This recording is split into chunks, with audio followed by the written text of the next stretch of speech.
How to manage your time as a student. It is a frequently asked questions, and as a mother of now soon to be a college and master level graduate, we have been in conversations for the last 5 years about this.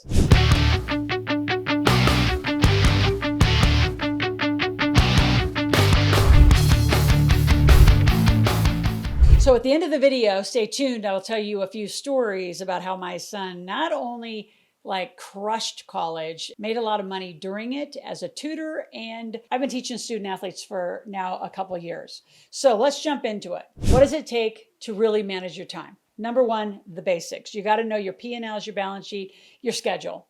You got to get a calendar. So a lot of students, if they haven't I don't know how you would have missed it in high school, even junior high, they start doing, day planners and day timers and scheduling. You've got to have the basics, right? Your schedule, and you've got to have a P&L because you better know what your expenses are. And depending on if you're a scholarship or not, it doesn't matter. You still got to manage the money.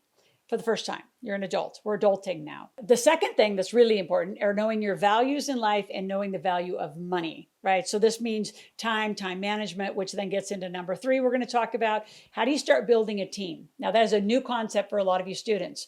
You're used to just being you out in the world and not having a team around you. So my son grew up with a whole team and a whole organization around him. So he saw me managing teams and running teams and leading teams most of my life, and not just in this organization, in real estate projects and other projects.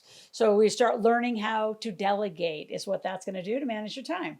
Number 4, you have to have a way to hold yourself accountable to not only your financial goals, but just to your own goals. What are your scholastic goals? If you're a student athlete, what are your athletic goals? How do you put it all together? So let's begin with the basics. So the basics, again, you need a calendar. You can use it on your phone, use something simple. Make sure other people can log in and put stuff into your calendar, and just manage your time. When do you have to go to class? That's sort of the obvious. You got to go to class.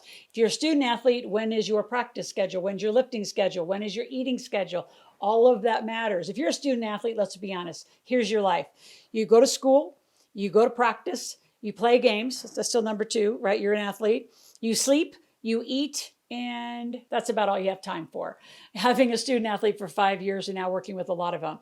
How to put all that together so it's fluid, you have enough rest, you have enough nutrition, all of that becomes an issue. And it's bigger than most of you think. So my son calls people who aren't student athletes an NAP, I think it's called. It's a non-athletic regular person. So non-athletic regular people are very different than student athletes in how do you manage your time. You just have to go to class and get some good grades. And depending on how your parents put you through school and who's paying for what, my pay of anything extra was highly dependent and tied to the achievement of high grades, right? The scholarship and the athletics were one thing. The grades were number 1 in our family. So again, you got to go to your values, right? Before we get to values, though, let's finish up the basics. P&Ls and balance sheets. Most of you haven't been taught it at all. So let's just go to another word for that. What do you make and what do you spend? And I can tell you, student athletes, your scholarships is counted as income when you apply for credit cards. Any of you, if you have jobs, count your income and be very, very cautious about the basics called your credit card. I don't know how many students right away. You're going to get pummeled at 18 years old. Between 18 and 23, my son had over 1,800 credit card solicitations. It was crazy. And you're going to have the same. So don't get into huge credit card debt. Manage this. What's the money you can bring in and what's the money you're going to spend? And just start navigating that and watching it. And I'm not going to talk about it here as much, but I am a huge credit card fan. Use right. A lot of you in college using debit cards, your identity theft is just through the roof. So you have identity theft problems, you have no liability protection problems, but using a debit card. So in my search bar above, search for how to use credit cards, how to use investment credit cards, how to use funding credit cards. Parents, there's so much to learn. And you students, if you're watching this, please tell your mom and dad to get on this channel. There's so much to do. So while you're out here, let's subscribe to my channel, click the notification button, and make sure you click the bell. I want you to hear me every morning, Monday through Friday. I'm here 10 to 15 minutes a day to learn business and money. And we're going to continue to broaden our topics as we talk about this, because everything you touch in life has something to do with money. So back to basics, calendaring, hold yourself accountable, P&Ls, meaning what do you make, what do you spend, manage your credit cards. Those are the basics just to get through. Now, number 2, what do you do? Number 2 is the value of your life and your time and your money. So for those of you If you are good at something, my son was an amazing tutor. He actually could tutor for other people. He delegated. He knew how to hire other people to do some things for him. So some of you say, well, I can't do that as a student athlete. Yes, you can. You can do that as a student. You can do as a student athlete. If you have a job, you can get a team. You can delegate some things. I know a collective group of girls at a school. They actually collectively had somebody come in and clean their apartments and clean their dorm rooms because they didn't want to do it. And it was a better use of their time. I mean, I'm talking about the deep clean, not just the putting things away. So really, what are the things that are important that are going to be revenue producing, growth producing, value producing for you and your career, right? Your college career. And just know what those things are. And back to credit and debit cards, get a credit card. This is, again, you're adulting. You've got to have a good credit score. I'd say your credit score is important as your social security number. You need to have a good credit score. Now, later in life, that doesn't mean your credit score is the only thing that will make you fundable. Your company revenues will do that. But for you as a student, having good credit is critical. How you apply for a credit card is critical. So for a lot of you, if you're out there and you say, well, what does she mean by build a team? So when my son went to school, he went to go find a team and send them back to our companies to work. So he has sent several people back for real estate internships. He's sent people back to actually work on this NIL student athlete and pro athlete initiative. And we're still looking for more. And now he's off to go become a CPA. My point in sharing his story is during his journey, he was also a tutor. He supported a lot of other folks in doing that. That was a huge way for him to make some money.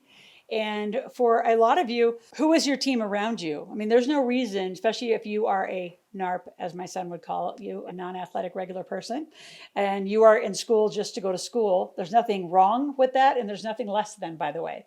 Some of you need to go to school to do the thing you need to do, which would be an engineer or whatever you're going to do.